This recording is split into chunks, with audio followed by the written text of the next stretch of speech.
نحمده ونصلي ونسلم على رسوله الكريم اما بعد فاعوذ بالله من الشیطان الرجیم بسم اللہ الرحمن الرحیم وبرا بوالدیہ ولم یکن جبارا عصیا، اور وہ اپنے ماں باپ سے اچھا سلوک کرنے والا تھا اور وہ متکبر اور نافرمان نہیں تھا۔ حضرت یحییٰ علیہ السلام کی شان سورہ مریم میں اللہ رب العالمین نے کل سے ہمارا یہ شروع ہوا تھا،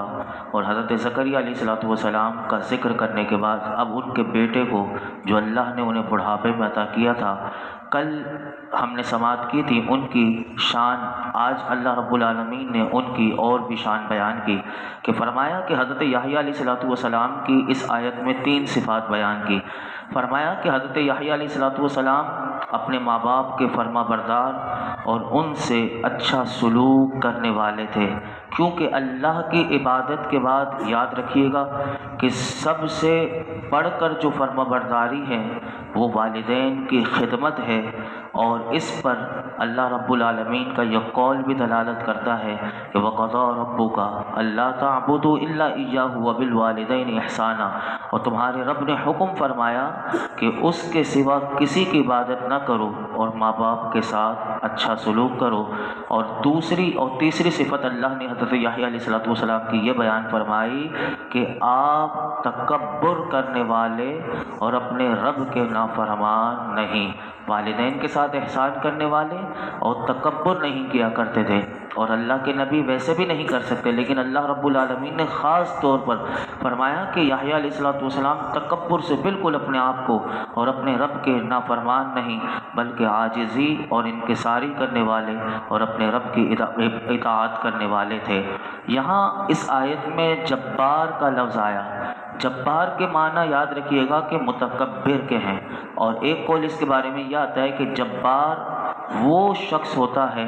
کہ جو غصے میں مارے بھی اور قتل کر دے، وہ جبار ہوتا ہے۔ لیکن جو اللہ کے لیے یہ جو لفظ جبار ہے اور مخلوق کے لیے یاد رکھیے گا کہ جب لفظ جبار کا مخلوق پر اطلاق کیا جائے کہ کسی مخلوق میں سے کسی کو جبار کہا گیا تو اس کا معنی ہوتا ہے کہ وہ تکبر کرنے والا ہے، اور اللہ کے لیے اگر جبار آئے تو اس کے بالکل معنی مختلف ہوں گے، اور کیونکہ یہ جبار جو ہے یہ اللہ کی صفت ہے، اور اس کے علماء نے مختلف معنی بیان کیے، بڑے خوبصورت بیان کیے۔ ایک معنی یہ کیے کہ وہ ذات کہ جو اپنی مخلوق پر عالی ہے، یعنی وہ بلند و بالا ہے، جیسے ہم کہتے ہیں سبحان ربی الاعلی، تو اسی طرح وہ عالی ہے۔ دوسرے معنی جبار کے یہ علماء نے لکھے کہ وہ رب وہ جو معاملات کو سدھار دیتا ہے، اور تیسرا معنی جبار کا یہ کیا کہ جو اپنے ارادے میں غالب ہے۔ چوتھا معنی جبار کا علماء نے یہ لکھا کہ وہ کہ جس کی سلطنت میں اس کے حکم کے سوا کسی کا حکم نہ چلے۔ یہ سب معنی اللہ رب العالمین کے شایانہ شان ہے۔ تکبر نہیں کیا کرتے تھے حضرت یحییٰ علیہ السلام، تو یہ قرآن ہمیں بھی دعوت دے رہا ہے کہ ہمیں بھی اپنے آپ کو تکبر سے بچانا چاہیے۔ اس ضمن میں میں حدیث پاک آپ کے سامنے رکھتا ہوں، سنیے، تاکہ ہم بھی ہمارے دل میں بھی تکبر آئے تو ہمیں ان حدیثوں کو، ان قرآن کے اس فرمان کو پیش نظر رکھ کر اپنی ذات سے بھی تکبر کو دور کرنا چاہیے۔ یہ اتنی خطرناک بیماری ہے کہ یہ لگ جاتی ہے تو جب تک انسان اس کو کوشش کر کے چھڑائے نہیں، یہ چھوٹتی نہیں ہے۔ سنیے حدیث پاک، آپ کے سامنے حدیث پاک رکھتا ہوں کہ یہ حدیث پاک جو ہے وہ ترمذی شریف میں ہے۔ حضرت ثوبان رضی اللہ تعالیٰ عنہ سے روایت ہے کہ اللہ کے محبوب علیہ السلام نے ارشاد فرمایا کہ جو شخص اس حال میں مرا کہ وہ 3 چیزوں سے بری تھا، یعنی اس نے اپنے آپ کو بچایا ہوا تھا، نمبر 1 تکبر، نمبر 2 خیانت، اور نمبر 3 دین، قرض سے، یعنی تکبر، خیانت اور قرض سے جس نے اپنے آپ کو بچا کر وہ مرا، دنیا سے گیا، میرے آقا فرماتے ہیں کہ وہ جنت میں داخل ہوگا۔ یعنی یہ 3 کام سے اپنے آپ کو بچانا۔ اور ایک اور حدیث پاک مسلم شریف میں حضرت قتادہ رضی اللہ تعالیٰ عنہ سے روایت ہے کہ اللہ کے محبوب علیہ السلام نے ارشاد فرمایا کہ بے شک اللہ نے میری طرف وحی فرمائی کہ تم لوگ اتنی عاجزی کرو یہاں تک کہ تم میں سے کوئی کسی پر فخر نہ کرے اور نہ کوئی کسی پر ظلم کرے۔ اور ایک اور حدیث پاک جو ہے یہ بھی مسلم شریف میں ہے کہ حضرت ابو ہریرہ رضی اللہ تعالیٰ عنہ سے روایت ہے کہ رسول اللہ صلی اللہ علیہ وسلم نے ارشاد فرمایا صدقہ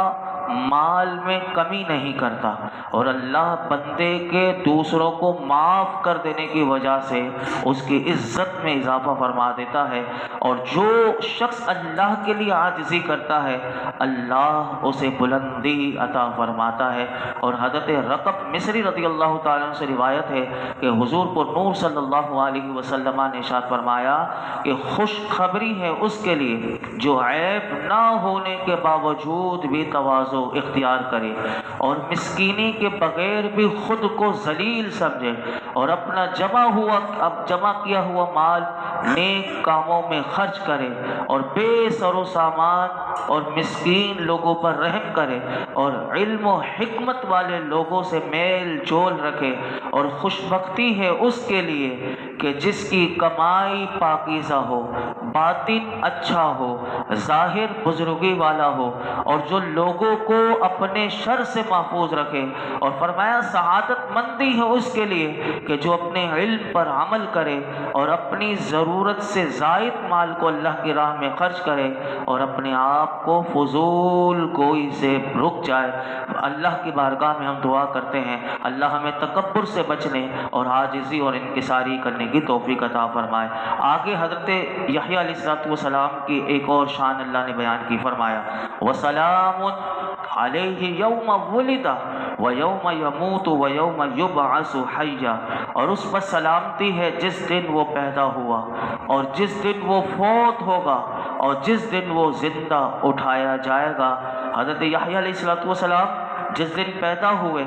اس دن ان کے لیے شیطان سے امان ہے کہ وہ عام بچوں کی طرح آپ کو نہ چھوئے گا، اور فرمایا جس دن آپ وفات پائیں گے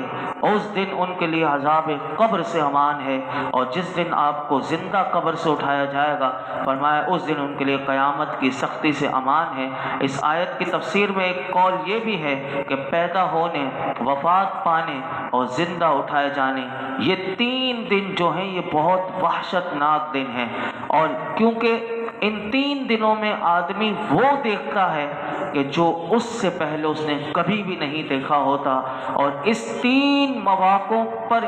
انسان کو بڑی وحشت ہوتی ہے۔ اور اللہ رب العالمین نے حضرت یحییٰ علیہ السلام کا اکرام فرمایا کہ انہیں ان تینوں موقعوں پر سلامتی عطا کر دی۔ اور حضرت سفیان بن عیینہ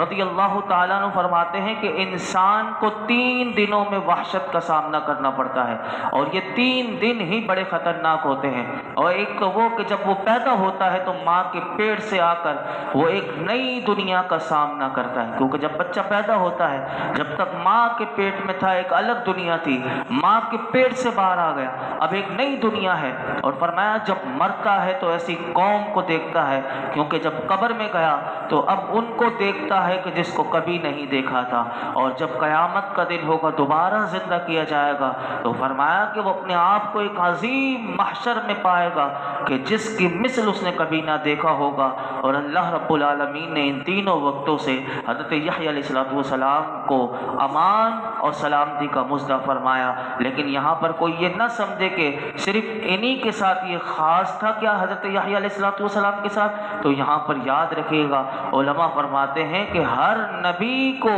یہ امن اور سلامتی حاصل ہے۔ ان تینوں مواقع کی اللہ کے جتنے انبیاء ہیں ان سب کو حاصل ہے، لیکن بطور خاص اللہ کا بشارت دینا یہ ایک جداگانہ حضرت یحییٰ علیہ السلام کی فضیلت ہے۔ اب یہاں سے اس آیت کے ضمن میں علماء فرماتے ہیں کہ حضرت یحییٰ علیہ السلام کی ولادت کے دن ان پر سلام بھیجنا یہ قرآن بتا رہا ہے۔ کس نے بھیجا؟ سلام اللہ نے بھیجا۔ تو اس سے معلوم ہوا کہ نبی کی ولادت پر ان کے اس دن سلام بھیجنا یہ اللہ کی سنت ہے، یہ قرآن بتا رہا ہے۔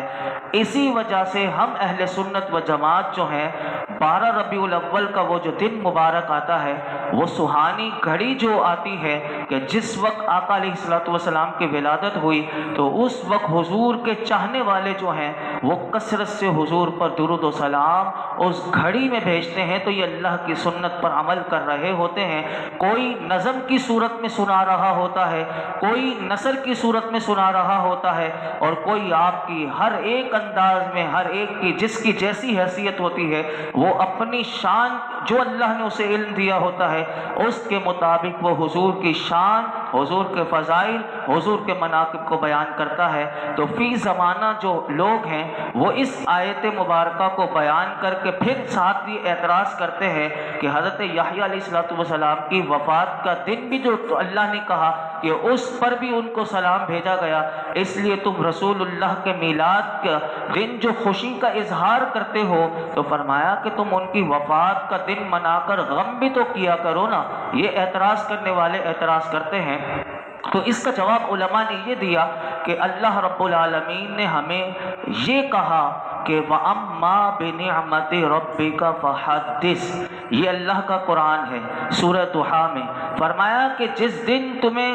اب نعمت ملے تو فرمایا اس دن اللہ کی نعمت کا چرچا کرو، اور 11ویں پارے میں اللہ نے فرمایا قُلْ بِفَضْلِ اللَّهِ وَبِرَحْمَتِهِ فَبِذَلِكَ فَلْيَفْرَحُوا هُوَ خَيْرٌ مِّمَّا يَجْمَعُونَ، کہ تمہیں جب اللہ کا فضل اور اس کی رحمت ملے تو تمہیں چاہیے کہ تم خوشی کرو۔ تو ہم حضور سے بڑھ کر کائنات میں کوئی اللہ کی اتنی بڑی نعمت نہیں، کیونکہ میرے آقا جو ہے وہ سب سے بڑے، اللہ کا فضل ہمیں ملا، حضور اللہ کی نعمت سب سے بڑی نعمت ہے۔ تو ہم تو خوشی مناتے ہیں، اور ہم کیوں نہ خوشی منائیں، کیونکہ وفات تو وہ منائیں کہ جن کے مر گئے ہوں، کیونکہ ہمیں تو یہ عقیدہ ہے کہ وہ میرے آقا نے ہمیں خود بتایا کہ فرمایا کہ ان اللہ حرم علی الارض ان تأکل اجساد الانبیاء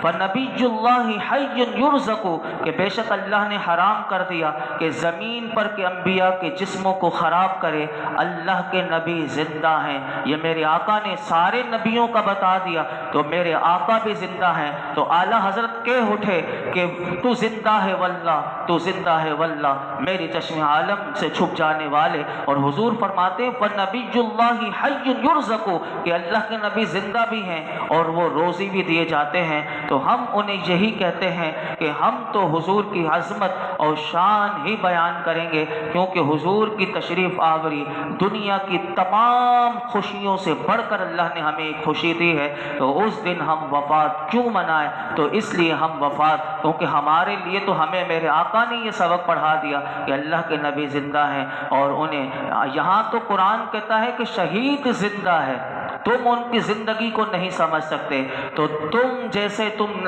شہید کی زندگی کو نہیں سمجھ سکتے تو تم نبی کی زندگی کو کیا سمجھو گے؟ صرف اعتراض ہی کرنا آئے گا، اور اعتراض کرنے والے ساری زندگی اعتراض کرتے رہیں گے۔ آگے اللہ رب العالمین نے اب جو رکوع شروع ہوتا ہے سورہ مریم کا دوسرا جو نام ہے سورہ مریم کا، اب یہاں سے ذکر شروع ہوتا ہے وَاذْكُرْ فِي الْكِتَابِ مَرْيَمَ اِذِ انْتَبَذَتْ مِنْ أَهْلِهَا مَكَانًا شَرْقِيًّا، اور کتاب میں مریم کو یاد کرو جب وہ اپنے گھر والوں سے مشرق کی طرف ایک الگ جگہ ہو گئی تھی۔ اللہ رب العالمین نے اس سے پہلے والے رکوع میں پورا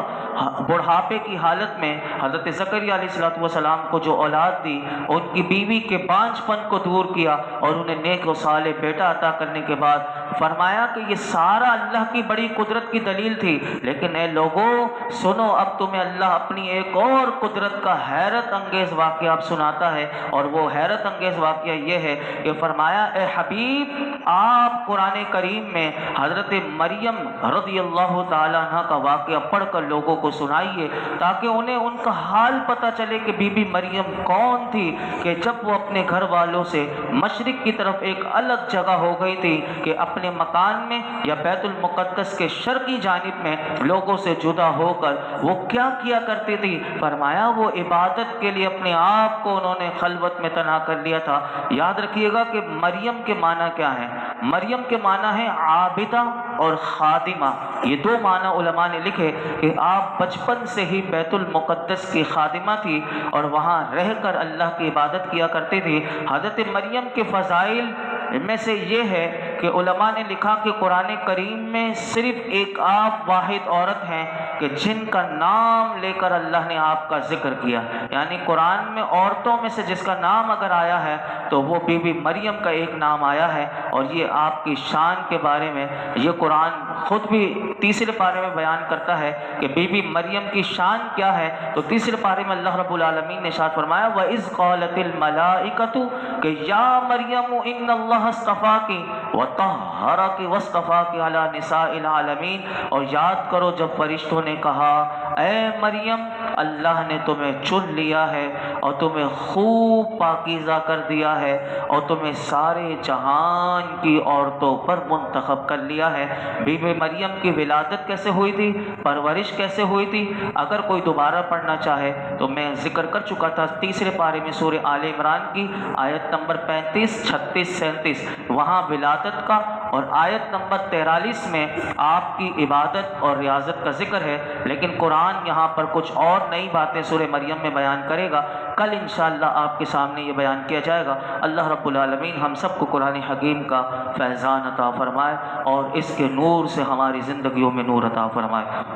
الحمدللہ رب العالمین والصلاة والسلام علی سید الانبیاء والمرسلین وعلی آلہ واصحابہ اجمعین۔ یا اللہ پاک جو کچھ ہم نے سنایا اس میں کوئی غلطی کوتاہی ہو معاف فرما یا رب العالمین یا ارحم الراحمین۔ آج حضرت یحییٰ علیہ السلام کا ذکر پاک ہوا کہ وہ اپنے والدین کے فرما بردار، میرے مولا وہ تکبر سے اپنے آپ کو بچانے والے، میرے مولا وہ ہر گناہ سے نافرمانی سے بچنے والے۔ یا اللہ یہ تینوں صفات ہمیں بھی عطا فرما، ہمیں اپنے ماں باپ کا ادب عطا فرما۔ یا اللہ ہمیں مولا کریم ہر قسم کے گناہ سے بچنے والا بنا۔ یا اللہ حضرت یحییٰ علیہ السلام کو جو تو نے سلامتی عطا کی، اس سلامتی کا ذکر مولا کریم قرآن پاک میں سنا۔ یا اللہ ہم سب کو سلامتی والی، عافیت والی، صحت والی، عزتوں والی، برکتوں والی، نعمتوں والی، راحت والی، خوشی والی، سکون والی، تیری رضا والی زندگی و موت عطا فرما یا رب العالمین یا ارحم الراحمین۔ آج تک ہم نے جتنے دعائیں کی ہیں آئندہ کریں گے سب دعاؤں کو قبول فرما، ہماری بے حساب مغفرت فرما، ہمارے والدین کی مغفرت فرما، میرے آقا کی تمام امت کی مغفرت فرما۔ اس درس قرآن میں یہ جتنے حاضرین موجود ہیں جس کے دل میں جو مراد ہو پوری فرما۔ وصلی اللہ تعالی علی خیر خلق محمد وعلی آلہ وصحبہ اجمعین۔